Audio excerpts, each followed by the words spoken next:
Now, recently we've talked about how we as writers in tech, be it copywriters, UX writers, technical writers, or another writing discipline that's relevant in the tech industry, can thrive in this ever-changing era that is driven by AI. And I know there's a lot of fear-mongering going on about this, but I actually think that there is a chance that this shift can also be smooth. It can be interesting, exciting even, and it can also be fun. And today I want to talk about some skills that might come in handy to achieve exactly that. A shift in your content career that will stand the test of time. And spoiler alert, vibe coding is not one of them.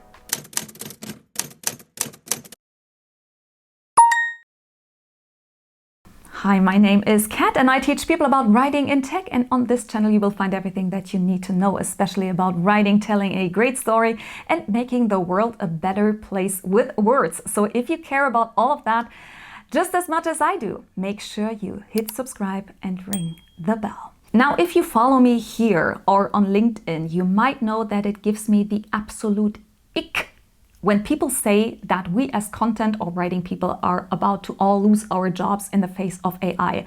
And partially that is because I absolutely hate when people use existential fears of other people to get some clicks. But on the other hand, it's also because I believe that that is not a constructive way of talking about an uncertain future.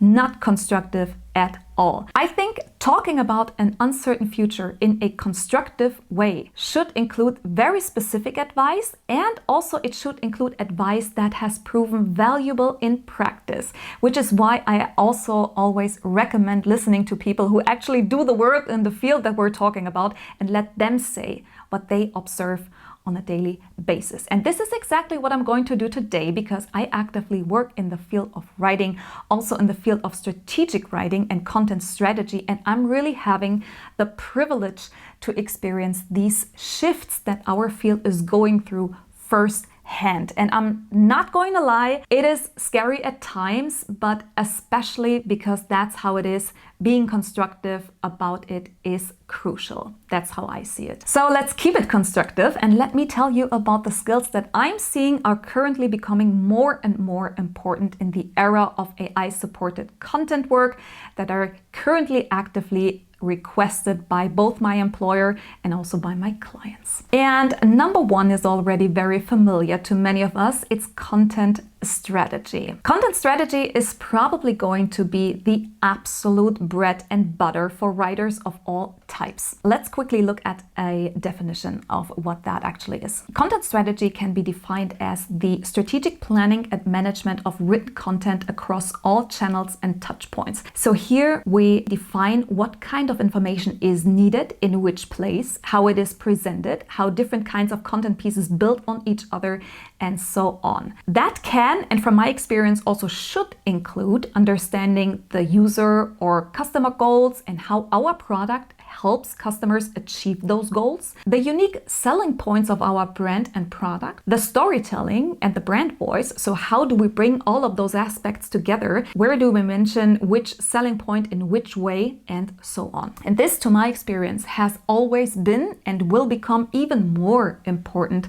for us people who work in content and writing. It's the absolute foundation of our work. And of course, this needs to be done in close collaboration with brand experts and business strategists, but you, as the one bringing the brand story to life with words, should definitely also be an essential part of the process, and maybe even moderating, navigating, guiding, and leading that process. So that is an important skill to start with. Next, we have number two, which is exactly building on that, and that is content orchestration. Now, content orchestration is the strategic coordination of all content activities across writing disciplines and touch points, with the goal of aligning the customer experience across every touch point and creating a coherent, consistent end-to-end product and brand experience. And this spans all the writing disciplines, from UX writing to copywriting to content writing to technical writing, but also customer support,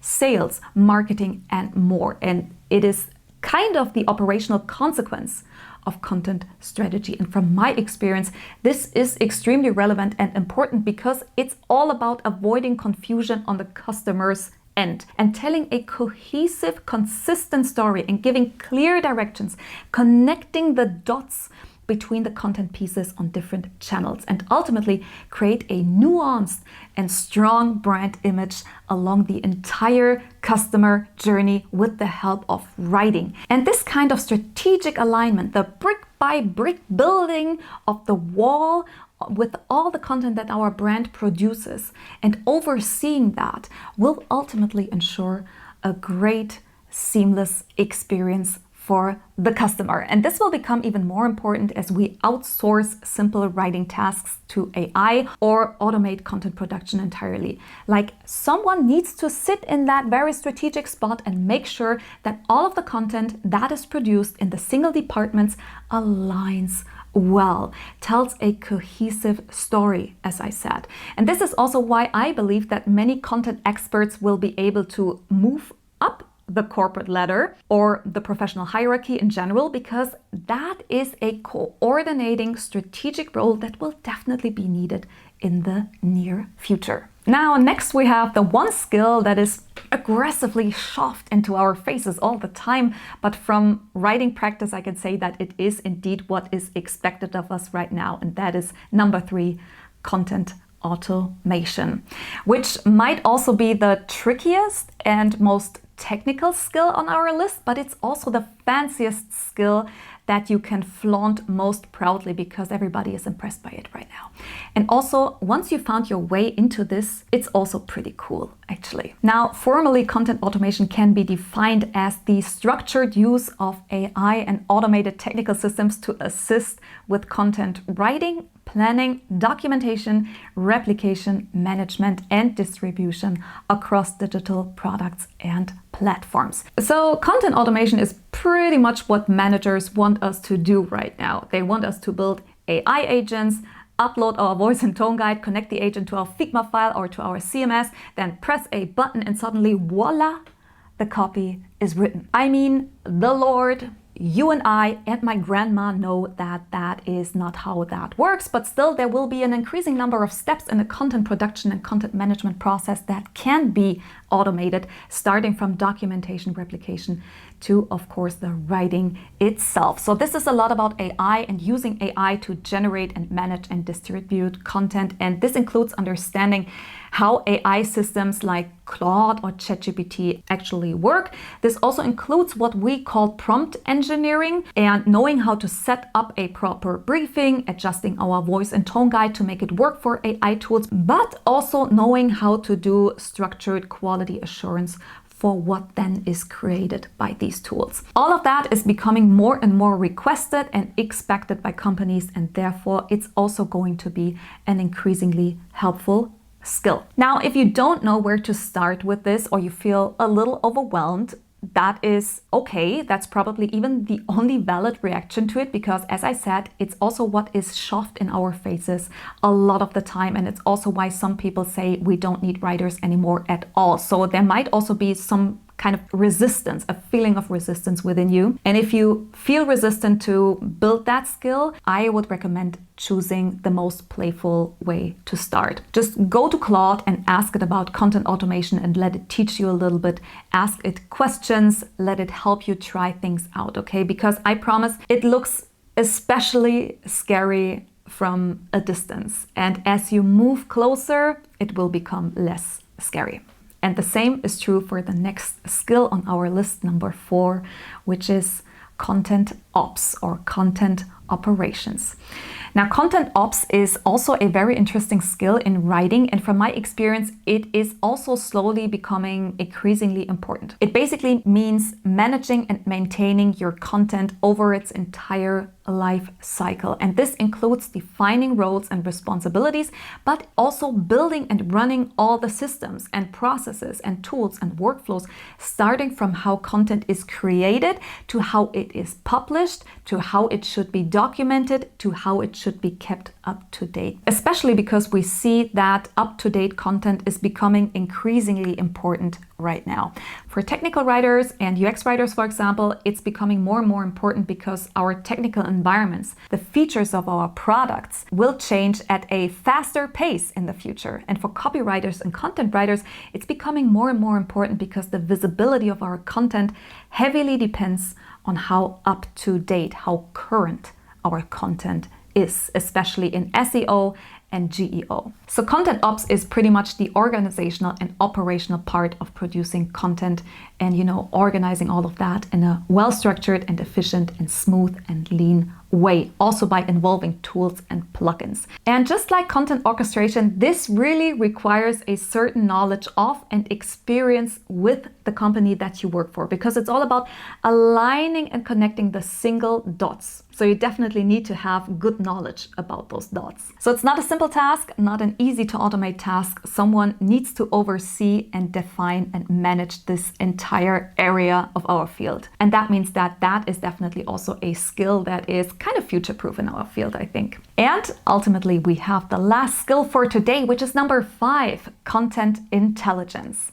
Content intelligence is the use of data and analytics to analyze, evaluate, and make writing and content decisions, and also to, on a deeper level, understand why certain content performs well and other content just does not. This can range from, running A/B tests or looking at heat maps or evaluating conversion rates up to having entire dashboards for your content performance. And looking at the results of your analytics, you can, for example, see which topics perform best on your blog, which button copy is most engaging, and so on. So also something very important that will be important in the future. And if you're now like, Dr. Kat, I'm a writer, I'm not a data analyst, you need to get out of my face with these things. That's no problem. What you do is, if you have never done anything like that before, and again, you feel a little hesitant to get into that, just start with reading about A/B tests, okay? That is your starting point. Just Google that, A/B tests. Ask Google how it works, what it tells us, and when you have an idea, go on. Do the same thing with heat maps. And then from there on out, follow your curiosity, okay?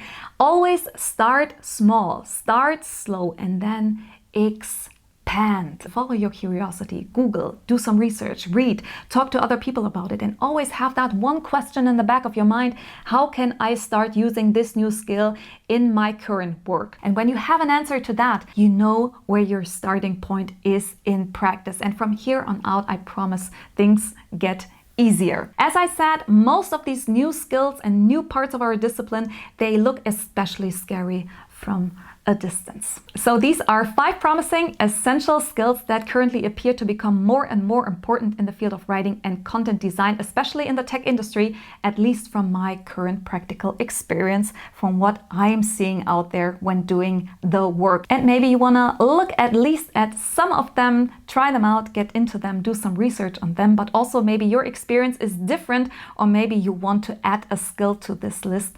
Whatever it is, let me know in the comments and we can talk about it. Also, make sure to check out writewithdrkat.com for more writing education.